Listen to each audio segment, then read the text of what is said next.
నిన్న ఈ అనర్హత వేటు విషయంలో 10 మంది ఎమ్మెల్యేలు ఎవరైతే ఉన్నారో వీళ్ళేమో ముగ్గురు మీదేమో కేసు వేసినట్టున్నారు.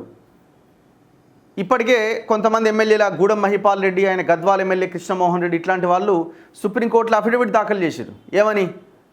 లేదు ఇదంతా తుచ్, మేము అసలు పార్టీ లీడర్ జాయిన్ అయినాం, మా మీద తప్పుడు ప్రచారం చేస్తున్నారని మళ్ళీ జనం మీదకే రుద్దుతున్నారు. వాళ్ళు మేము బీఆర్ఎస్లోనే ఉన్నాం, మేము ఏడ కాంగ్రెస్లోకి పోయినాం అంటున్నారు. మరి సిగ్గు లేకుండా కాంగ్రెస్ కండవ కప్పుకున్నప్పుడు అదొక భాగం. నిన్న సుప్రీంకోర్టులో విచారణ జరిగింది. స్పీకర్కు హైకోర్టు గడువు విధించవచ్చా? ఈ అంశాన్ని నిర్ధారించడం వరకే మేము పరిమితం. ఎమ్మెల్యేల అనర్హత పిటిషన్లపైన జస్టిస్ బిఆర్ గవాయ్. సుప్రీంకోర్టు ఏం చెప్తుందంటే స్పీకర్కు హైకోర్టు గడువు విధించే అవకాశం ఉన్నదా, అసలు అర్హత ఉన్నదా ఒక రకంగా చెప్పాలంటే. ఎందుకంటే అది రాజ్యాంగబద్ధ వ్యవస్థ స్పీకర్ది అన్నది. స్పీకర్ ఇండిపెండెంట్గా ఆయన తనకు తాను నిర్ణయాలు తీసుకుంటాడు. ఆయన పరిధిలోకి ఎవరు జోక్యం చేసుకోవడానికి అవకాశం లేదు. సో మరి కోర్టులు జోక్యం చేసుకోవడానికి అవకాశం ఉందా లేదా? ఒకవేళ అనర్హత మీద వాళ్ళ మీద వేటు వేయడానికి స్పీకర్కి ఏమైనా ఈ లోపుగా నిర్ణయం తీసుకొని ఏమైనా గడువు విధించే అవకాశం ఉందా? కేవలం మేము ఆ గడువు విధించొచ్చా అన్న దాని మీద మాత్రమే ఆర్గ్యుమెంట్స్ వింటున్నామని నిన్న సుప్రీంకోర్టు చెప్తుంది. ఎమ్మెల్యేల అనర్హత పిటిషన్లపైన జస్టిస్ బిఆర్ గవాయ్ మాట్లాడుతున్నారు. ఒక పార్టీ ఎమ్మెల్యే మరో పార్టీ నుంచి లోక్సభకు పోటీ చేయడం పైన నిర్ణయం తీసుకోవాల్సింది శాసనసభాపతి అని వ్యాఖ్య. ఒక party MLA Danam Nagender Khairatabad BRS నుంచి పోటీ చేసి కారు గుర్తు మీద గెలిచి కాంగ్రెస్లోకి పోయి కాంగ్రెస్ బీఫామ్ తీసుకొని సికింద్రాబాద్ లోక్సభ సీట్కి పోటీ చేసిండు. దాని మీద జరిగిన ఆర్గ్యుమెంట్స్లో దానిపైన నిర్ణయం తీసుకోవాల్సింది స్పీకరే అని నిన్న సుప్రీంకోర్టు వ్యాఖ్యానించింది. కోర్టుల చేతులు కట్టేయలేరన్న ప్రాథమిక అభిప్రాయానికి మాత్రం వచ్చిరట. అంటే ఇది స్పీకర్ పరిధిలోని అంశం అని చెప్పి సుప్రీంకోర్టుని కానీ కోర్టులను కానీ వాళ్ళ చేతులు కట్టేయలేరు, మా చేతులు కట్టేయలేరని నిన్న జడ్జి చాలా స్పష్టంగా చెప్పారు. స్పీకర్ తన అధికారాలను వినియోగించకపోవడమే సమస్యకు మూల కారణం అంటున్నందున మేము ఆ విషయాన్ని తేల్చడం వరకే పరిమితం అవుతాం. ఆర్టికల్ 226 కింద అధికారాలు ఉపయోగించి హైకోర్టు ఇందులో ఉత్తర్వులు జారీ చేయొచ్చా? స్పీకర్ తన విధులను నిర్వర్తించలేనప్పుడు నిర్దిష్ట గడువులోగా చట్ట ప్రకారం నడుచుకోవాలి అని ఆదేశించవచ్చా అన్న వరకే మేము విచారిస్తాం. బీఆర్ఎస్ నుంచి కాంగ్రెస్లోకి మారిన 10 మంది ఎమ్మెల్యేల అనర్హత పిటిషన్ల విచారణకు సంబంధించి 4 వారాల్లోపుగా షెడ్యూల్ ఖరారు చేయాలని తెలంగాణ హైకోర్టు ఏకసభ్య ధర్మాసనం శాసనసభ స్పీకర్కు ఉత్తర్వులు జారీ చేయడం రాజ్యాంగబద్ధమా కాదా అన్న అంశం వరకే తాము ఈ కేసును విచారిస్తామని సుప్రీంకోర్టు న్యాయమూర్తి జస్టిస్ బిఆర్ గవాయ్ స్పష్టం చేశారు. ఒక పార్టీ నుంచి గెలిచిన ఎమ్మెల్యే మరో పార్టీ తరపున లోక్సభకో జిల్లా పరిషత్కో విధానసభకో పోటీ చేశారు అన్న విషయాల జోలికి మేము పోవట్లేదు. అంటే దానం నాగేందర్ జోలికి మేము పోవట్లేదు. అవి మేము నిర్ణయించాల్సిన అంశాలు ఎంత మాత్రం కాదు. వాటిపైన నిర్ణయం తీసుకోవాల్సింది స్పీకరే అని చాలా స్పష్టంగా సుప్రీంకోర్టు చెప్పింది. సుప్రీంకోర్టు త్రిసభ్య ధర్మాసనం ఇచ్చిన తీర్పును అనుసరించే హైకోర్టు ఏకసభ్య ధర్మాసనం 4 వారాల్లోగా షెడ్యూల్ ఖరారు చేయమని స్పీకర్కు చెప్పినట్టుగా కనిపిస్తోంది. అలాంటప్పుడు అందులో డివిజన్ బెంచ్ ఎందుకు జోక్యం చేసుకోవాల్సి వచ్చిందని జస్టిస్ బిఆర్ గవాయ్ అనుమానం వ్యక్తం చేశారు. బీఆర్ఎస్ నుంచి ఫిరాయించిన 10 మంది ఎమ్మెల్యేల అనర్హతకు సంబంధించిన పిటిషన్లపైన తగిన సమయంలోగా నిర్ణయం తీసుకోవాలి అని హైకోర్టు డివిజన్ బెంచ్ ఇచ్చిన తీర్పును సవాల్ చేస్తూ బీఆర్ఎస్ ఎమ్మెల్యే పాడి కౌశిక్ రెడ్డి, ఆ పార్టీ కార్యనిర్వాహక అధ్యక్షుడు కల్వకుంట్ల తారక రామారావు దాఖలు చేసిన ఎస్ఎల్పి రెడ్ పిటిషన్లపైన మంగళవారం justice BR Gavai, justice Augustine George మసీహులతో కూడిన ధర్మాసనం సుదీర్ఘ వాదనలు విన్నది. ప్రతివాదులైన స్పీకర్ తరపున సుప్రీంకోర్టు సీనియర్ న్యాయవాది అభిషేక్ సింఘ్వి, పిటిషనర్లైన కౌశిక్ రెడ్డి, కేటీఆర్ల తరపున సీనియర్ న్యాయవాదులు అరియామా సుందరం, దామా శేషాద్రి నాయుడు సుమారు 2.5 గంటల పాటు వినిపించిన వాదనలు ఆలకించింది కోర్టు. స్పీకర్, అసెంబ్లీ కార్యదర్శి ఈ కేసులోని ప్రతివాదులైన 10 మంది ఎమ్మెల్యేల తరపున వాదన వినడానికి సమయం లేకపోవడంతో తదుపరి విచారణ ఏప్రిల్ 2వ తేదీకి వాయిదా వేసింది. సో ఇట్లా ఇక వాళ్ళు ఇద్దరు వాదనలు చేసుకుని నిన్న ఈ కేటీఆర్ తరపు, కౌశిక్ రెడ్డి తరపున లాయర్లు ఎవరైతే ఉన్నారో వాళ్ళు నిన్న ఆర్గ్యుమెంట్ చేశారు.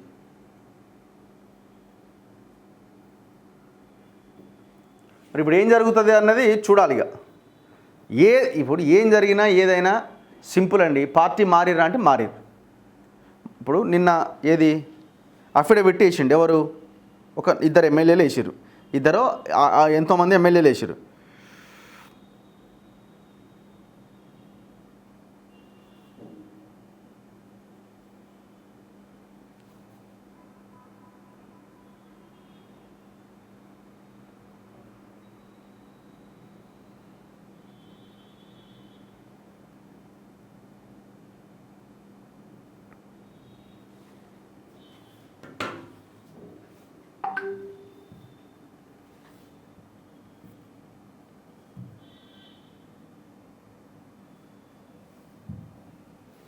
ఇది అఫిడవిట్ చూడండి. In the matter of Kalvakuntla Taraka Rama Rao and others versus the speaker Telangana state legislative respondent number 2. వాళ్ళు petitioner. Affidavit of respondent number 7. ఎవరి respondent number 7? Who is he?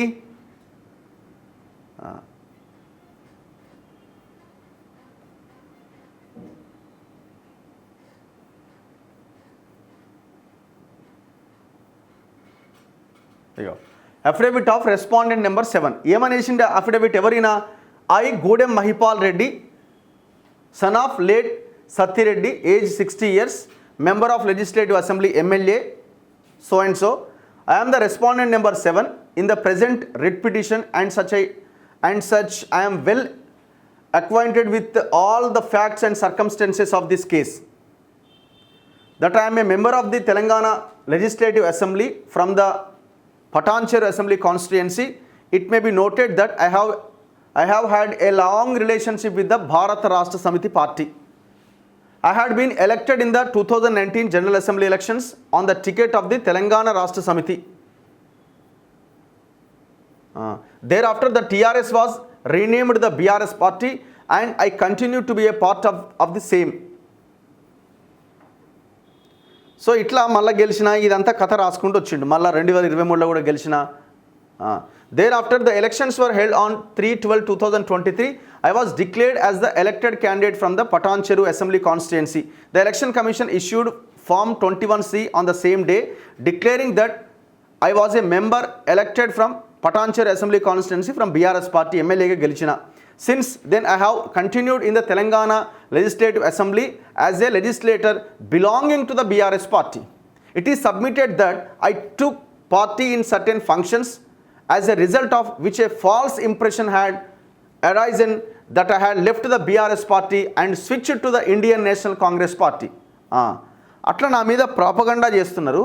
తప్పదంతా. నేను ఎక్కడ ఏ పార్టీ మారలేదు అంటున్నాడు. కానీ on 15/7/2024 I had met with the Chief Minister of Telangana Sri A. Revanth Reddy of the Indian National Congress Party at his residence. నేను ముఖ్యమంత్రి రేవంత్ రెడ్డిని కలిసిన ఆయన ఇంట్లో in the presence of the Revenue Minister Ponguleti Srinivas Reddy ఉన్నప్పుడు ఆయన కలిసిన. It is submitted that I had paid a courtesy visit to the Chief Minister purely in my personal capacity. లేదు నేను పార్టీ మారలేదు, ఏం లేదు, నేను ఉత్తగానే కలిసిన అంటుండు. ఏది ఆయన దేనికోసం కలిసిండట? కర్టసీ విజిట్ అట. There had been no political purpose to the visit. అసలు ఎలాంటి ఇంటెన్షన్ కూడా లేదట. Much less and intention to change the party. However the incident was widely picked up in the media and reported in a sensationalist manner. It was baselessly claimed that I had switched parties and that I had left the BRS party for the Indian National Congress party. The media reports were based solely on the fact that I had met the Chief Minister and had been garlanded by him. ఇట్లా ఏం చేసిందంటే ఈయన రైవన్ రాసుకొచ్చిందంటే నేను ఎక్కడా కూడా party మారలే, మీడియానే తప్పు చేసింది అంటుండు. అల్కగా దొరికింది కదా మీడియా. కొంచెమన్నా ఇది జాయినింగ్ గూడెం మహిపాల్ రెడ్డి జాయినింగ్ అని పిక్ కొట్టండి.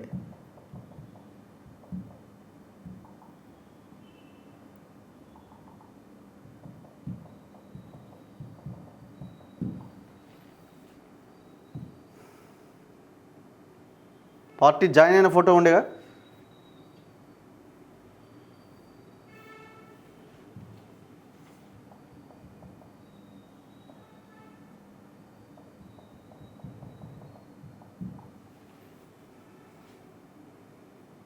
ఇగో ఏందా ఇది? ఇదేందని ఇదేంది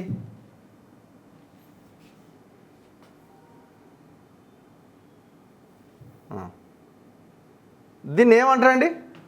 ఇప్పుడు దాన్ని ఏమంటారు?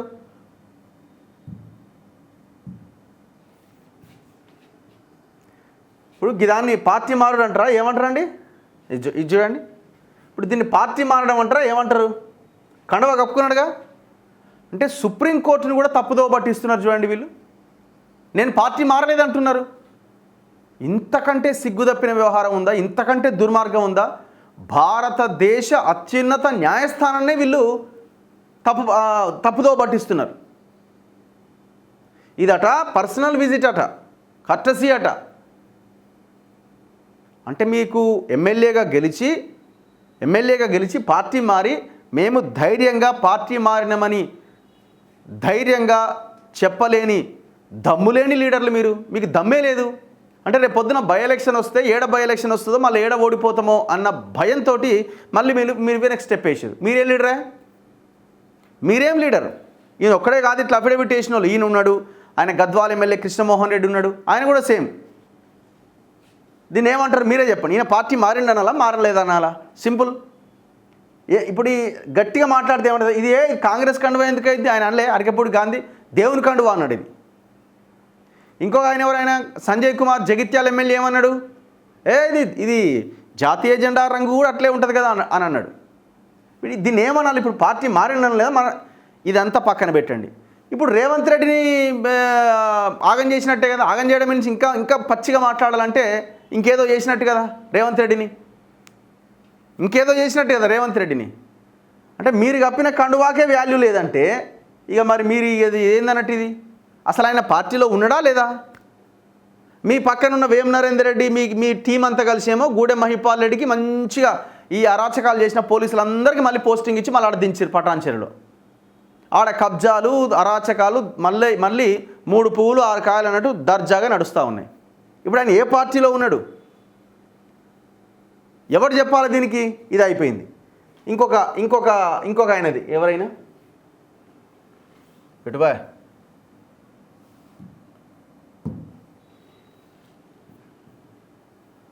రెస్పాండెంట్ నెంబర్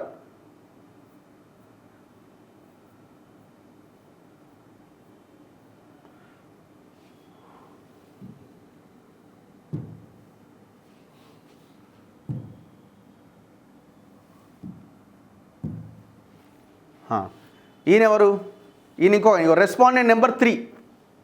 ఈయన ఇంకా గమ్మత్తున్నది చూడరు. ఈయన ఫోటోలు కూడా పెట్టిండు ఏకంగా. ఫ్లెక్సీలలో వచ్చిన ఫోటోలు గిటోలు అన్నీ దీనికి యాడ్ చేసిండు. అయ్యో affidavit on behalf of respondent number 3 Bandla Krishnamohan Reddy, Gadwal MLA.